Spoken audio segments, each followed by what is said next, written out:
No se diga más por Top Latina. Un panel especial en el que vamos a conversar de un tema que debe llamar la atención de todos nosotros. Una situación que en los últimos tiempos ha como tomado mucha más relevancia de lo que históricamente había tenido en el país. Ya sabremos algunas de las razones para que esto sea así con nuestros expertos invitados el día de hoy, pero que también ha sido una situación que han vivido muchos países históricamente y en muchas situaciones, cada una con sus circunstancias particulares.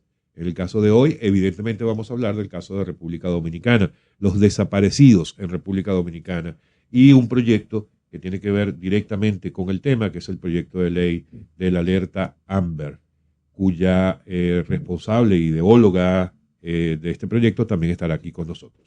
Entonces, para ello, vamos a dar la bienvenida a parte de nuestros invitados del día de hoy. Vamos a empezar con la doctora Reynoso, ¿verdad?, que está ya con nosotros, la doctora Josefina Reynoso, es directora del Centro de Estudios de Seguridad y Defensa, quien responsable además del desarrollo de este proyecto de ley del cual acabo de mencionar, junto con la doctora Odile Miniño, que está a punto de llegar, y también tenemos con nosotros al doctor Víctor Figueroa, médico psiquiatra, para abordar también los efectos de salud mental en la dinámica familiar, luego de la desaparición de un familiar, una situación que debe ser un chin complicada desde el punto de vista psíquico. Buenos días, gracias por estar con nosotros. ¿Es real la situación de los desaparecidos en República Dominicana? ¿No es una exageración como muchos pudieran pensar?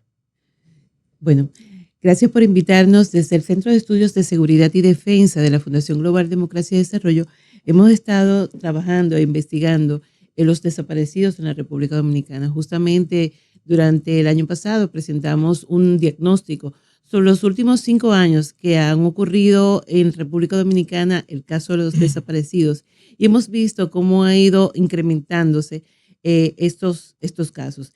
Y entonces, pues, realizamos ese diagnóstico y nos dio como resultado que existían en República Dominicana para el 2022 1.183 casos de desaparecidos reportados.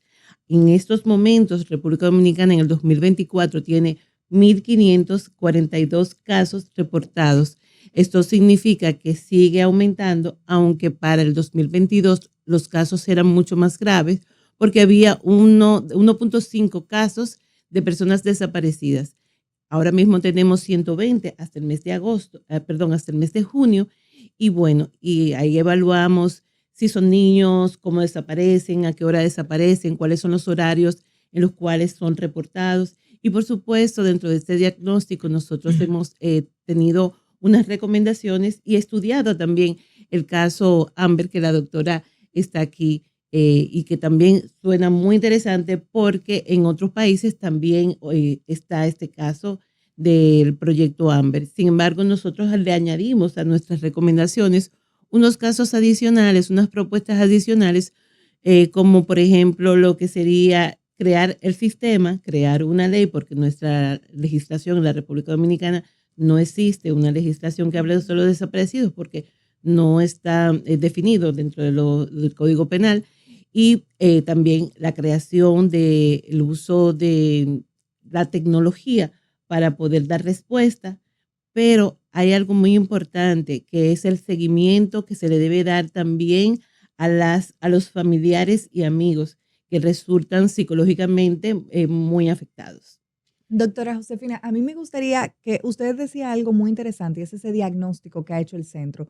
Nos gustaría que nos diera, por lo menos a grosso modo, cuál es el diagnóstico actual, o sea, cuáles son la mayor cantidad de desaparecidos, en qué edades, en qué sectores, más o menos cuál es de dónde se cree que salen esos desaparecidos, si tenemos estadísticas de la tasa en las que las autoridades pueden encontrar a ese desaparecido. Cuéntenos algunos datos que tenga. En la que también. Nosotros compartimos con ustedes unas diapositivas donde nosotros representamos el reporte hasta el año 2024, que tenemos unos 1.545 desaparecidos, que para el 2024, o sea, para junio del 2024 tenemos 120 casos específicamente, y que a diferencia de años anteriores, en este periodo en este año, el 70% son mujeres.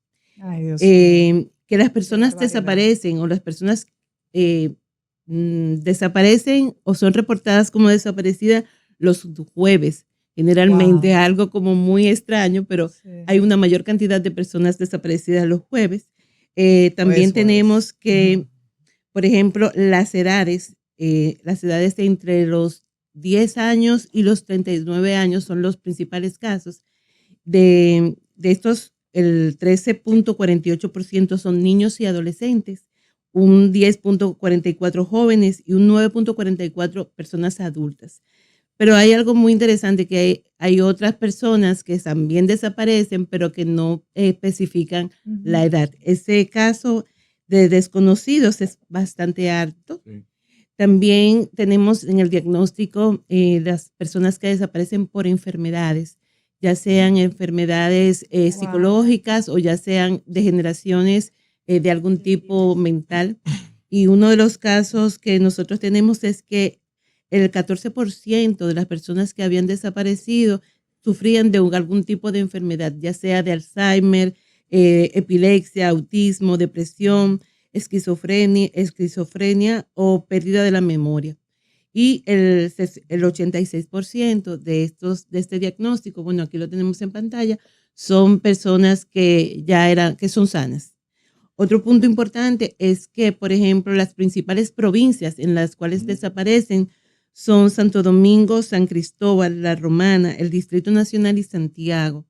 Que el 24% de las personas que desaparecieron en el 2024 están en la provincia de Santo Domingo, Wow. y que en el 2022 el 46% eran de Santo Domingo. Cabe destacar que en el 2022 son el número más alto de casos desaparecidos, que fueron unos 372 personas. Wow. Bueno, que los días de la semana, como dije anteriormente, que Jueves. desaparecen son los jueves, y que las horas en que las personas son reportadas es en el horario de la tarde. El 40% de las personas que son reportadas como desaparecidas están en la tarde, un 37.5% en la mañana y un 22.5% en la noche. Otro punto importante que por ejemplo, para este año, la mayor cantidad de personas desaparecidas ha sido en el mes de mayo, donde 34 personas han desaparecido. Ahí podemos ver ese gráfico. Y bueno, lo importante de todo esto es que está ahí, es una realidad, pero ¿qué vamos a hacer? Entonces también hicimos un análisis de cuáles son las políticas públicas que se están aplicando y también la importancia de tener una respuesta hacia la sociedad. Existe en la República Dominicana un departamento de desaparecidos a través de la Policía Nacional, pero ¿qué pasa? Todavía no tenemos perfiles claros, definidos, de cuáles son los protocolos que debemos usar. Hay algunas personas que dicen que son 24 horas, otras que son 48, otras que son 72. Y la huella de los desaparecidos dentro de las 24 horas es fundamental para nosotros poder encontrar esas personas desaparecidas. Por esto es importante establecer protocolos claros, y desde el Centro de Estudios de Seguridad y Defensa, pues ahí nosotros hacemos unas propuestas. Identificamos también en República Dominicana 3 tipos de desapariciones: las desapariciones voluntarias, las involuntarias y aquellas que están relacionadas con el crimen. No se me vaya todavía por ahí. No se me vaya todavía por allí, porque para dedicarle un tiempo más adelante a ese tema en particular de el posible origen o la causa de la desaparición. Pero antes de eso, usted hablaba algo importante, que era lo del tiempo que se podría, que se podría contemplar para considerar si es una desaparición La o huella. no, lo de las 24, 48, 72 horas. Yo supongo que en un país como el nuestro, en el que todavía no existen ese tipo de protocolos bien establecidos, es sumamente importante tomar en cuenta las referencias internacionales. Y hablando de referencias internacionales, yo supongo que un proyecto como el de la ley de alerta Amber, que tiene su origen en los Estados Unidos, puede ayudarnos a no solamente a mejorar este tema de la falta de protocolos y todo esto, sino incluso el tema particular que contempla el proyecto de ley. Si por favor nos puede decir, doctora, ¿qué es ese proyecto de ley? Porque he escuchado a mucha gente hablar del proyecto, he escuchado incluso a legisladores hablando del proyecto. Orlando, pero Jorge. Orlandito, Villegas, lo he escuchado hablar mucho del tema, que está impulsándolo en el Congreso, o lo estuvo impulsando mientras estuvo allí. Pero, ¿en qué consiste efectivamente este proyecto de ley? ¿Qué es el Alerta Amber? Muchísimas gracias por la oportunidad de dirigirme a todos ustedes a través de su programa. Definitivamente este proyecto surge a raíz de lo que ha venido implementando con tanto éxito los Estados Unidos. Es un proyecto de ley que se inspira en la alerta Amber, que definitivamente ha logrado salvar a la fecha más de 1.144 niños. Definitivamente funciona, y porque funciona se ha implementado con éxito en muchísimos países que lo han replicado. Y tiene su origen, como dice Alerta Amber, en la desaparición de una niña de 9 años que estaba montando bicicleta en Arlington, Texas, desapareció y posteriormente apareció brutalmente asesinada. A partir de ese momento, antes de que se produjera el hallazgo, pusieron e implementaron las diferentes emisoras un sistema para difundir la imagen, porque las primeras 24 horas son fundamentales para encontrar con vida a la persona desaparecida. Este proyecto es sumamente importante porque definitivamente nosotros somos un país que estamos abiertos al mundo, recibimos personas de todas partes.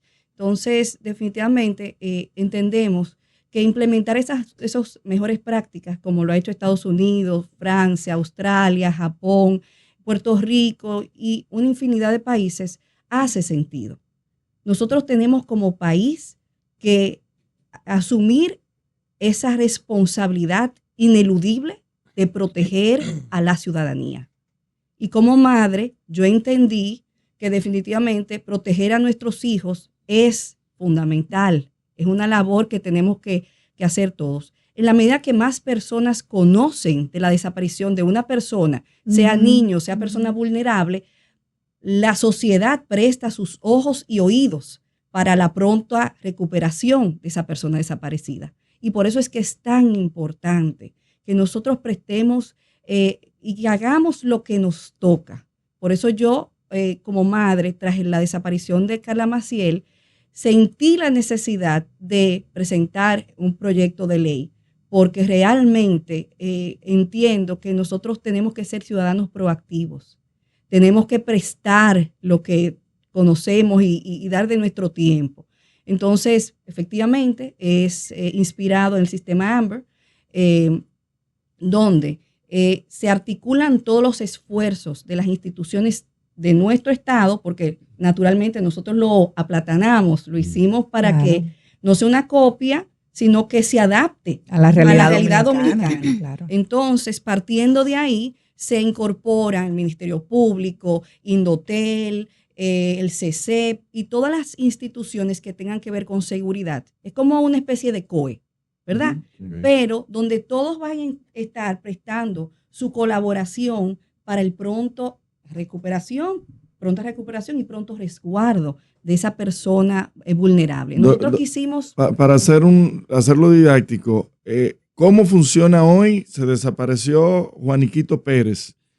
¿Cómo funciona ahora y cómo funcionaría aprobado el proyecto de ley, Amber? Maravillosa pregunta. Lógico.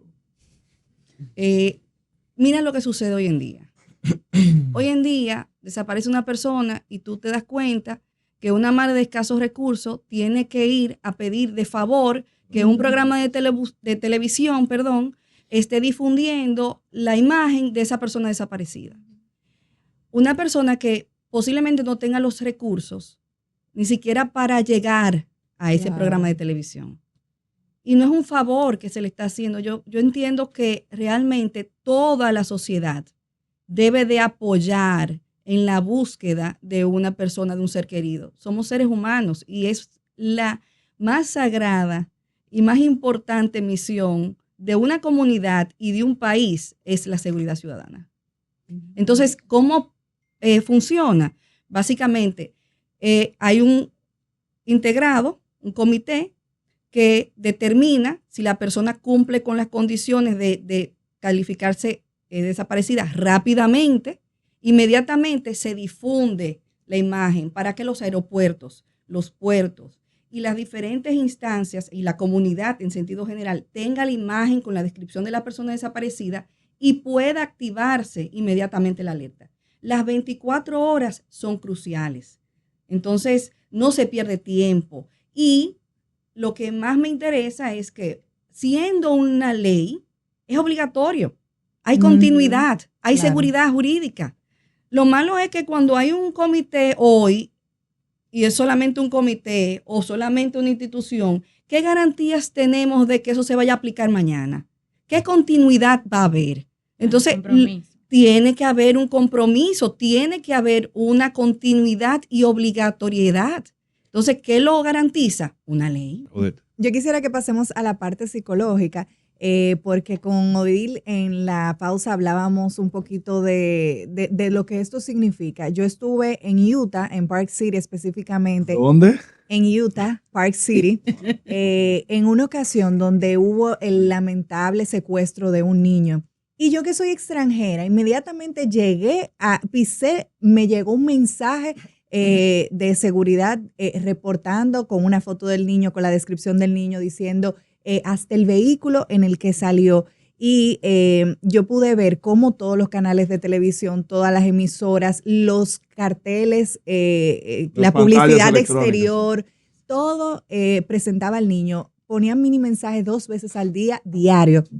Y antes de poder irnos, pudimos ver que fue encontrado el niño. Y fue súper coincidencial. Como todo el mundo ya sabía que el niño estaba aparecido, estaban buscando, lo pudieron encontrar en una estación de combustible con su secuestrador.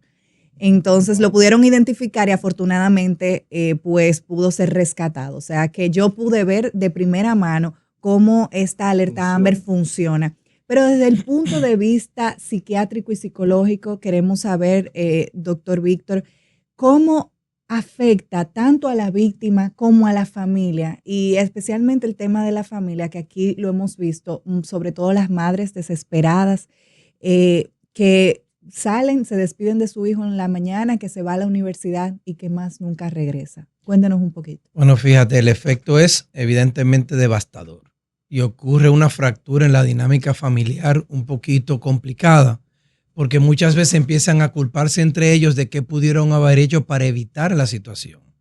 Y empieza a generarse algo en lo cual los seres humanos no están muy acostumbrados, que es la incertidumbre. Fíjense que la certidumbre siempre nos sistematiza y nos permite llevar a cabo todo lo que queremos hacer en el día a día. Pero cuando no sabemos qué hacer, que tenemos esa incertidumbre presente, lamentablemente eso nos distorsiona todo. Entonces, en los casos de los desaparecidos, lo primero que empezamos a ver son síntomas de mucha ansiedad, mucha angustia, síntomas parecidos a un estrés postraumático. Y algo importante, empieza a ocurrir un duelo, pero no el duelo típico que conocemos cuando fallece una persona. Empieza a darse un duelo ambiguo, porque no estamos conscientes de, está presente, o sea, no está presente físicamente, pero psicológicamente está en mis emociones. Pero también entonces se complica ese duelo y se congela y se suspende. Porque nosotros los seres humanos necesitamos rituales para en algún momento determinado cerrar un proceso emocional. Y tomando en cuenta de que puede existir la esperanza de encontrar a ese ser querido. Exactamente. Y claro, siempre es importante seguir la búsqueda, pero sin descuidar la salud mental y física de la persona. Entonces, aquí es importante que inmediatamente ocurra un hecho de esta magnitud, se empiece la ayuda instantáneamente de manera psicológica y psiquiátrica si es necesario. Y me imagino quizás en estos proyectos de ley que ustedes están comentando aquí, también es parte del tratamiento o del abordaje debe ir por esa vía. Porque es un proceso largo que se prolonga y que definitivamente el hastío de no encontrar a la persona no solamente le ocurre a la familia, también las autoridades empiezan a aflojar un poco y eso desespera y genera mayor incredulidad en la persona que no encuentra una respuesta en la búsqueda de su familiar. Claro, y estamos hablando sobre los efectos, pero las causas, los orígenes, cuando estábamos hablando con la doctora, que hay mucha incidencia de personas que desaparecen diagnosticadas con enfermedades mentales o con algún tipo de patología. Cuéntenos un poquito cómo ¿cómo es que se da ese fenómeno? O sea, ¿cuál es si es una desorientación, causa de una desorientación, causa de que ya perdió totalmente las esperanzas por misma causa de la enfermedad que padece? ¿Cuáles son los fenómenos que se dan? Fíjate que hablaron un momentito de voluntario, involuntario, de sistema criminal y también el organizado. En la mayoría de casos en pacientes de salud mental son involuntarios. Y un alto porcentaje, como mostraron acá en las estadísticas, son personas con algún deterioro cognitivo, dígase enfermedad de Alzheimer, que lleva a una pérdida de la memoria principalmente reciente. Otro trastorno como la esquizofrenia, en la cual la persona puede desorientarse en tiempo, espacio y también en persona, puede llevar también a que deambule en la calle, pero no de manera necesaria o muy consciente. Dijo, bueno, yo me voy. Claro, hay que descartar allí también otros trastornos como son la depresión. Una depresión severa puede llevar a que una persona de manera, pero aquí voluntaria, se vaya del hogar porque entiende que le haría un favor a esa dinámica familiar de no estar allí presente. Y eso lo vemos de manera, por suerte, no tan amplia, pero sí de casos conocidos, incluso que luego aparecen que lamentablemente se quitaron la vida. Esos son los más... Hubo uno que porque lo echaron o tenía el rumor de que lo iban a echar del trabajo, que se fue y se tiró al mar. Eso fue reciente.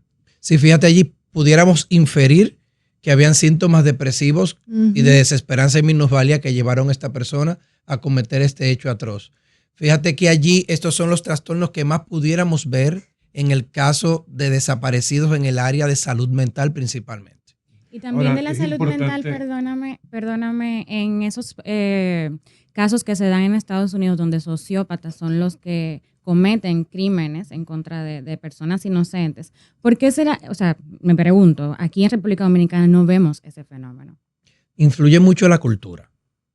La cultura influye mucho en cómo va a ser esa característica de personalidad de la persona. Sí, hay psicópatas, sociópatas, estos pertenecen a un trastorno que se llama trastorno antisocial de la personalidad.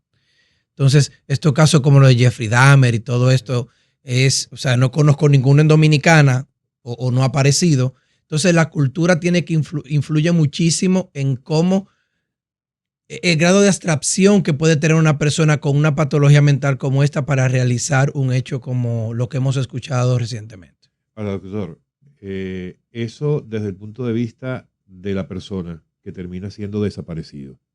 Ahora, el efecto que desde el punto de vista psiquiátrico tiene una desaparición en sus familiares, en sus amigos e incluso a nivel de sociedad, porque hay casos que llegan a ser tan relevantes que incluso pudieran llegar a afectar la psiquis de la sociedad, en este caso dominicana. ¿Qué tanto afecta? Sí, fíjate que importante con el tema de la comunicación, que puede ser un arma de doble filo.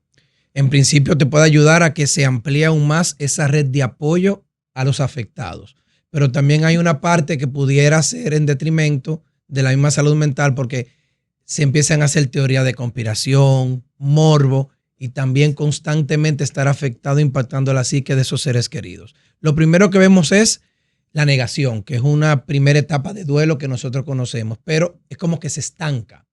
Yo suspendo ese duelo, lo congelo porque digo, no puedo ni decir que está muerto ni que permanece con vida y se queda ahí atascado. Y esas emociones no resueltas llevan a diversos trastornos que conocemos como trastornos ansiosos, trastornos del sueño, incluso ideaciones suicidas, autolesiones, depresión. Cuando sueno así no quiero ser fatalista, es lo que estadísticamente se muestra. Y estos trastornos van en grados de leve, moderado a severo.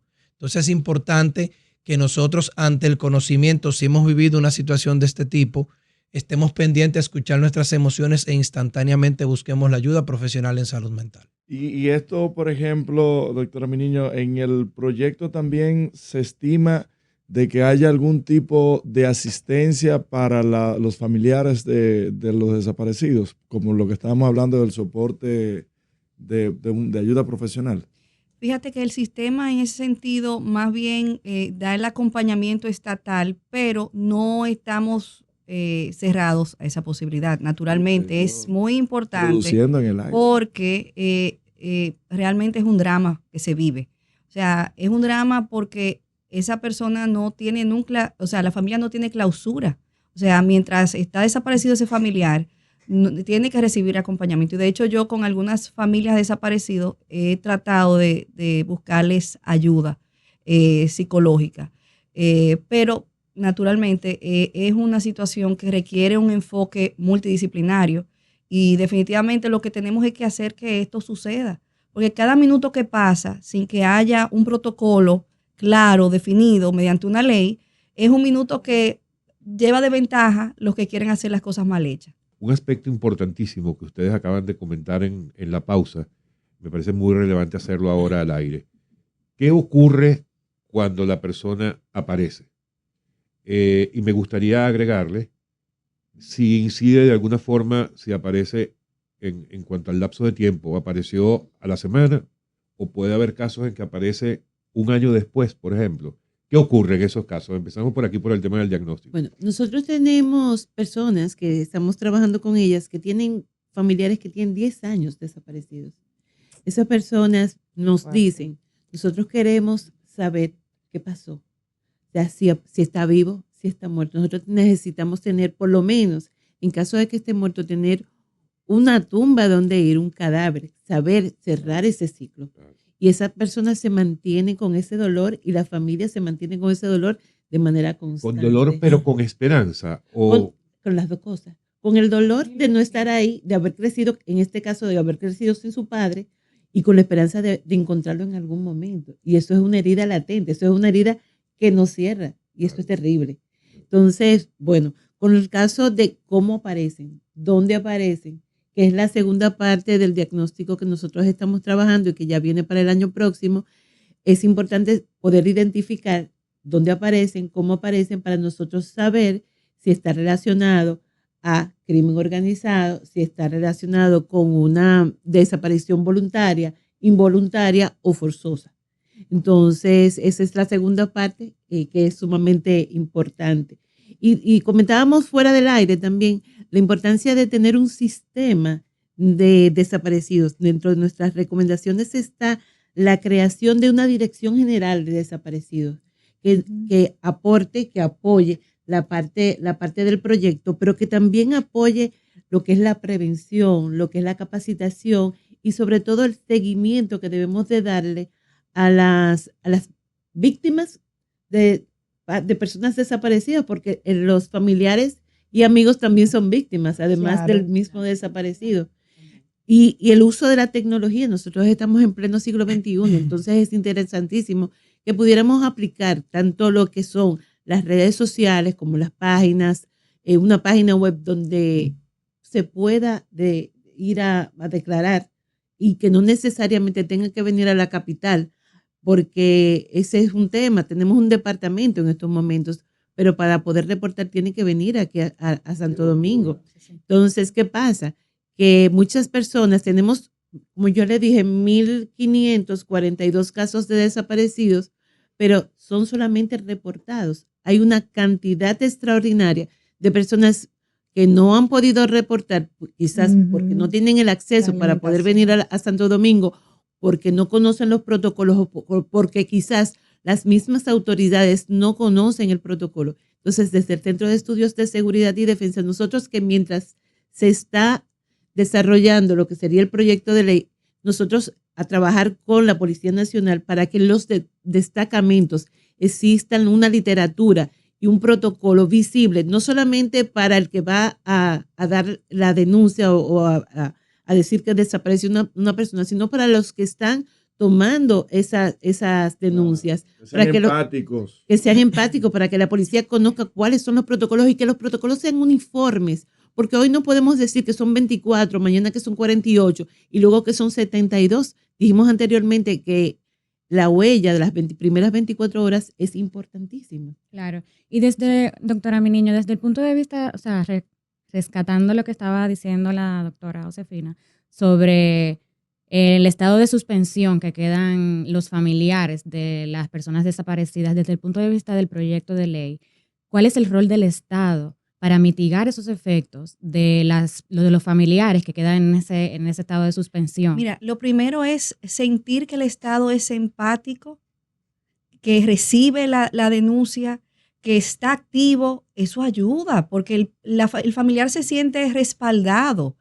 Lo peor es tú sentirte que estás solo en este proceso. Entonces, cuando tú tienes un estado que la seguridad de tu familiar está involucrado, activo, buscando, articulado, tú sientes un acompañamiento y no sientes desesperanza. Entonces, yo creo que ese es el primer y más importante paso que tiene que dar. Y eso se garantiza con la ley, porque ¿qué pasa? La ley contempla sanción en el caso de inobservancia del protocolo. Entonces, ya no va a ser que el policía de turno te quiera dar o no el servicio, ¿tú me entiendes? Que te quiera o no tomar la denuncia, sino que es obligatorio y tienen que acatar lo que está en una ley.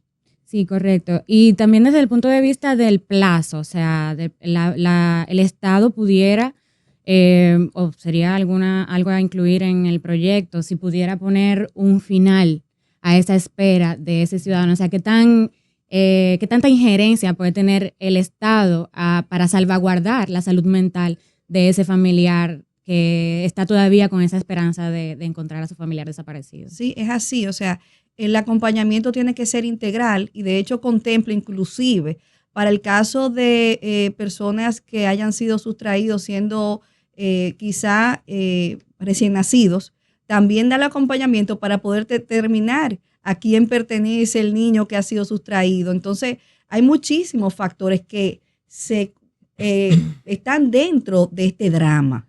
Pero, perdón, sí. La legislación dominicana sí tiene una cláusula, un articulado. En el Código Penal, el artículo 88, si no me equivoco. Exactamente, que los declara ausentes, sí, pero sí, tiene que haber cumplido una cierta cantidad de tiempo. De hecho, en el caso de San Cristóbal, con el incendio y la explosión que hubo, el Senado declaró ausente ya y ya los declaran fallecidos, pero existe este articulado dentro del código. Fíjate algo importante tomando allí, que fíjate que tenemos el acompañamiento que es súper importante, pero también es cómo yo voy a facilitarle a esa familia los bienes de esa persona desaparecida. Porque si yo desaparezco y tengo bienes por los cuales mi familia necesita, ¿cómo yo como figura jurídica que ya no aparezco, cómo tienen ese acceso? Y eso también allí es importante que se integre. Ya estoy hablando más como ciudadano que como psiquiatra, porque eso también puede ayudar muchísimo en cómo va a ser el impacto de la salud mental de esa persona. Hay, como mencionaba, hay países que hablan de certificados de fallecimiento, más no de muerte, que permite quizás que esa familia pueda mover ciertos bienes para poder sobrevivir y tampoco sea una carga para el Estado, y también eso es salud mental en general. Doctor Figueroa, ¿afecta más la desaparición de un niño que la desaparición de un joven o la desaparición de un envejeciente? Cuando se habla de niños y adolescentes siempre va a conmover más porque son personas que no han realizado todos sus proyectos en la vida. Y eso siempre va a mover. En un adulto mayor siempre la comunidad nos mueve, pero psíquicamente es como que, bueno, nos importa, estamos preocupados, pero esa persona vivió. Pero un niño, un adolescente que son tan vulnerables, el impacto psicológico es muchísimo mayor, tanto para la familia como para el entorno. Fíjese que todo se moviliza. Incluso lo vemos hasta sacando de este tema. Todo lo que toca la palabra niño, mueve. Claro. Cuando hablamos más de adultos mayores, mueve, pero no tanto como uno quiere, ni la gente empatiza como uno lo aspira. Doctor, ¿y la gente acude al psiquiatra de manera voluntaria ante una desaparición, o es algo que la gente solamente se enfoca en la búsqueda, en poder difundir, o también busca ayudarse en este tema? Se da en ambos casos. El familiar está a veces tan inmerso en la búsqueda que simplemente se descuida de manera total. Por eso es importante la red de apoyo. Esa otra persona que te diga, mira, independientemente de que sigamos esta búsqueda, necesitamos que estés fortalecido, tanto mental y físicamente. Y por eso es importante que no se haga esta situación en soledad. Un duelo en soledad es terrible. Vamos a compartirlo con los familiares más cercanos, las redes de apoyo. Obviamente siempre el Estado va a estar allí dentro de lo que pueda para que sea mucho menos carga de tú aislarte por la frustración que puede llevar en no encontrar a tu familiar. Muy bien, bueno, como les había dicho al principio, siempre el tiempo es corto para tratar temas tan relevantes como este, Así es. pero entiendo que pudimos hacer un recorrido, por lo menos un primer recorrido, porque estoy seguro que habrá nuevas oportunidades para seguir conversando sobre el tema. Le vamos a dar seguimiento, doctora Miniño, a lo de la diputada Liz Mieses, Mieses, superdiputada. Ya ella Qué está esperando su llamada, está esperando su mensaje para que empiecen las reuniones y vean cómo se puede impulsar Excelente. el proyecto de ley. Qué ¿Ok? bueno. Y Muchísimas cuando gracias. eso ocurra, lo decimos aquí en No Se Diga. Como debe Así ser. es. Ok, gracias amigos por estar Gracias. con nosotros. Han sido las doctoras Josefina Reynoso, Odile Miniño y el doctor Víctor Figueroa. Gracias por estar con nosotros. No se diga más por Top Latina.